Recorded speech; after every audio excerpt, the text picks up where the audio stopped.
Message you got basically by talking to Lindy and talking to Kevin Adams for moving forward?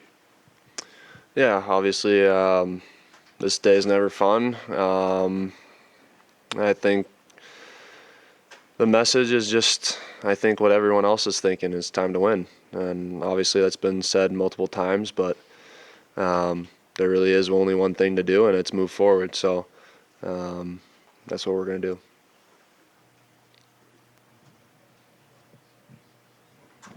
Tage, when you look at carrying over, you can't carry what the one season ended into the next. But how much of these last 20 or so games can you carry some of the attitudes in the next season?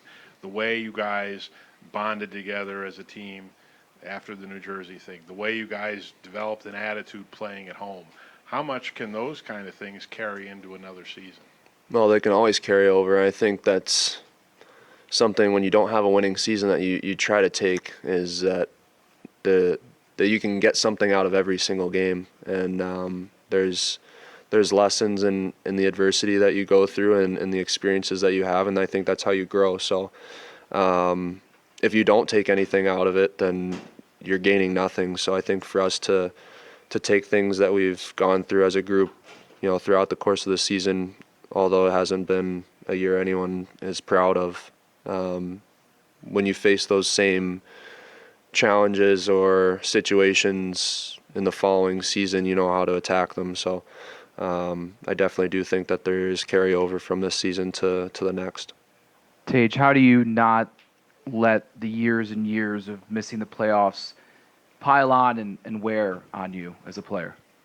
It's a great question. I think that's kind of the thing you sign up as a pro athlete. I think you got to be mentally tough, and I think if you're not, you're going to get weeded out. So I think it's just trying to, like I kind of just said there, take things that you can learn from and grow as a player and as a person that's going to help your team win. I think that at the end of the day, that's all you can do. What was the transformation over the last 20 games, maybe 5 weeks or so, that you guys found that groove that you hadn't had? Just what was the difference, I guess?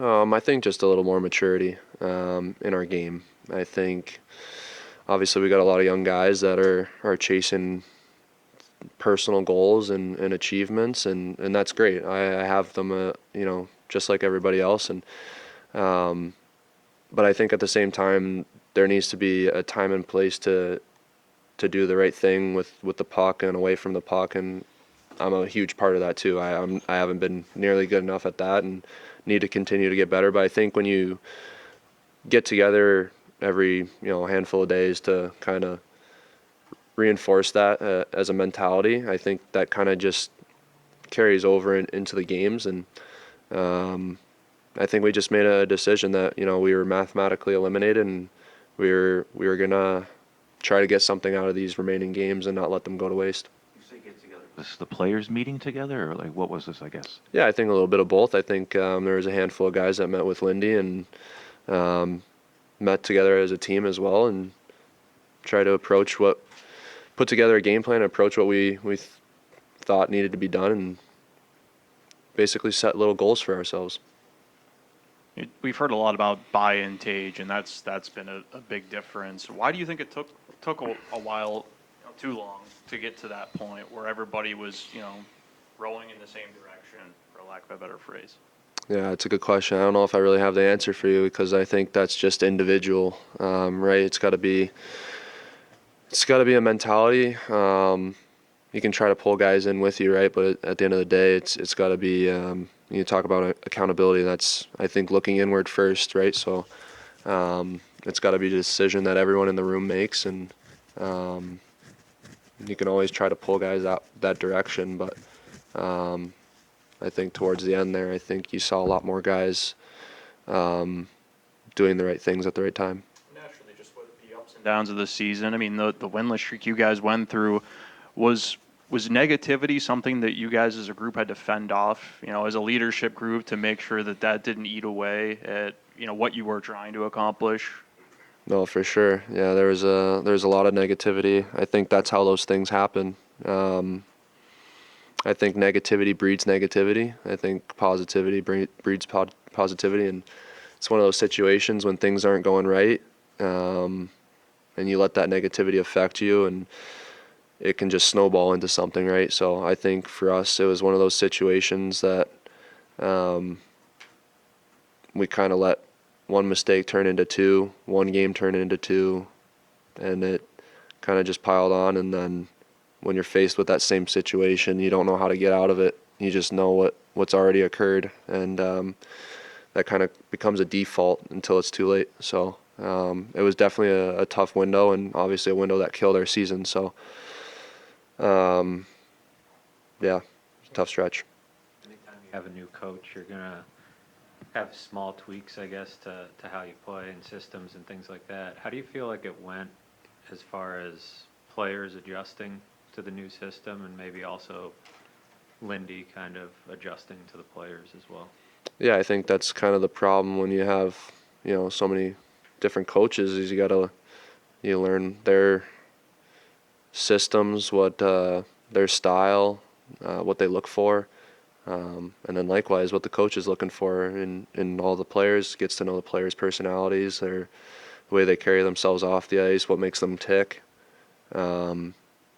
So I think, yeah, there's definitely a little adjustment period, and I think you probably see a little bit more of that comfortability and I guess grasping of what system that we wanted to run out there as we got further along into the season. Paige, how do you collectively as a team, I guess, fix the power play, or more so find consistency on the power play? Yeah, I think the power play is something that's kind of like, you talk about the losing streak with negativity or frustration, whatever you want to call it. It's one of those things where it can snowball, and you let that affect you. And I think power plays are one of those things where you usually have your five best goal scorers or playmakers out there, and they're usually pretty streaky. And I think when you let that frustration carry over, it can, same thing, snowball into something. And then when you get a power play and you're jumping over the boards, you're like thinking about not messing it up, or is it going to work? And I think for us, we were definitely fighting an uphill battle every time we got a power play this year, just with frustration. And I think once we simplified and just try to get pucks to the net and crash and get rebounds and not try to do too much, I think you have a tendency to overcomplicate things and try to do too much and force stuff when things aren't going your way instead of simplifying. And I think that's kind of the situation we got ourselves into, is we didn't start hot. And to try to get ourselves out of that mess, I think we tried to overcomplicate things when we were on the ice and wait for that perfect play instead of just putting pucks in the net and making them make a save and winning a rebound race and reloading it and getting it back to the top for another shot. You played a lot more wing this year. Some of that was injury at first, but Lindy seemed to like kind of how that fit. How did you like that change, and what's your thought on it, I guess, moving forward in your career? Yeah, I'm comfortable in the middle. I'm comfortable on the wing. So wherever they want me to play is fine by me, and had no problems. For your line mates were 19 and 20. I mean, but you guys produced. I mean, what was it like for you to play with guys so young and help them along, but yet still be able to produce the way you did? Well, they made it easy for me. They're both two really hard-working kids that want to get better, and I love playing with them. They work extremely hard. They have a good knowledge of the game. Both of them play both sides of the puck. They don't cheat. So for me, it was just a little bit of a privilege, honestly, trying to play play with them and try to help grow their game and try to, I guess, teach them a little bit. But they made it easy for me. Obviously, they're both incredible players and have insane skills. So for me, it was a lot of fun playing with them.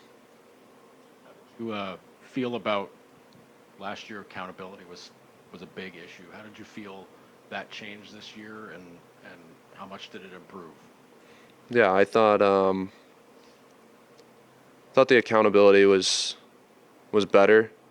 I think there's always room to grow, especially with accountability, right? Like I said, it starts with looking in the mirror first before you can hold someone else accountable. So I thought we had a lot of guys that do take, these losses and these losing seasons very, very hard, and that want to try to fix it. And I thought, you see that a lot. This year as you're going through that tough stretch, that 13-game losing streak, guys trying to, dig their ways out of it, just doing extra stuff you guys don't get to see.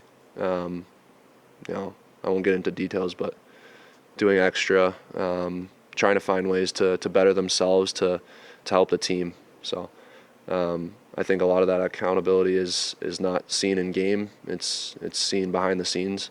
But yeah, I do think there was a lot of it. You guys help each other through that because everybody's kind of learning because everybody's still pretty young. Yeah, I think honestly, just being open with each other. I think it's kind of an environment where if you're not willing to take criticism or get called out by a guy, then you're kind of in the wrong business. And I think being able to be brutally honest with a guy if you don't think he's giving his best to help the group, you should hear it. And I think if you're not receptive of that, then you're not helping the team. But I don't think we had any of that. I think there's multiple times throughout the year. I mean, I'll be brutally honest. I think me and Dolls give it to each other more than anybody. And I respect that because I know that he wants to win, and I know that's his way of saying he needs more from me. So I think that's kind of the accountability you're talking about, and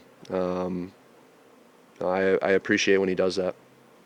Just answered what I was going to ask you, because you're right, there's a lot we don't see. What kind of leader are you? Because you are a key leader. Are you a vocal guy? Are you a guy that is vocal, or are you more watch me on the ice and watch what I do type of a leader? What kind of leader are you? I try to be vocal, but I think it's a little easier to be vocal when your actions are on display. And I think for me, I try to let my actions speak first. And I think if I'm going, then I think I've got the right to say something. I think as a leader, though, I don't know. I mean, I'm still learning, right? Like I'm pretty new to this and still trying to grow and get better. But I think for me, my job's trying to make Dolls' life a little bit easier as a captain, and I think just pull our guys in the right direction to try to win. And I think for me, that's keeping the locker room light, especially when things are pretty dark, and making it fun to come to the rink and compete and work. And I think just trying to be the hardest worker in practices and games and kind of leading the way that way.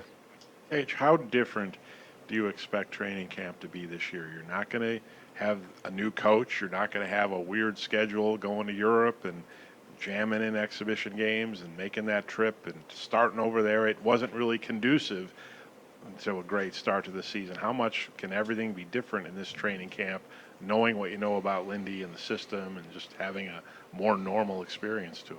Yeah, I think this year was there's definitely a lot going on as far as training camp. It was kind of a whirlwind with all the new stuff happening, and I think it'll be nice. It'll be a little more comfortable, familiarity obviously between us and Lindy, and just us as a group too. I think it's going to be that comfortability, and I don't know how different it will be, but I think probably just a little more comfortable. Tage, what gives you confidence that the people leading this organization can finally guide this team to the playoffs and beyond? Well, I think if you don't have confidence, you shouldn't be here, right? So, I believe in Kevin and Lindy and everyone up front making the decisions. They're going to put together what they think is the best team and the best roster, and it's our job to go on the ice and do it. Obviously, it's been 14 years, and we haven't won, so ultimately it falls on the guys playing the game. So you go back to the accountability thing, looking in the mirror. So I have a lot more that I can do to help our team win and be more consistent, and so do a lot of other guys in that room. So I do have full faith that that management and coaches are going to make the right decisions that they believe are going to help our team win, and it's our job to go out on the ice and do it. Yeah, thanks.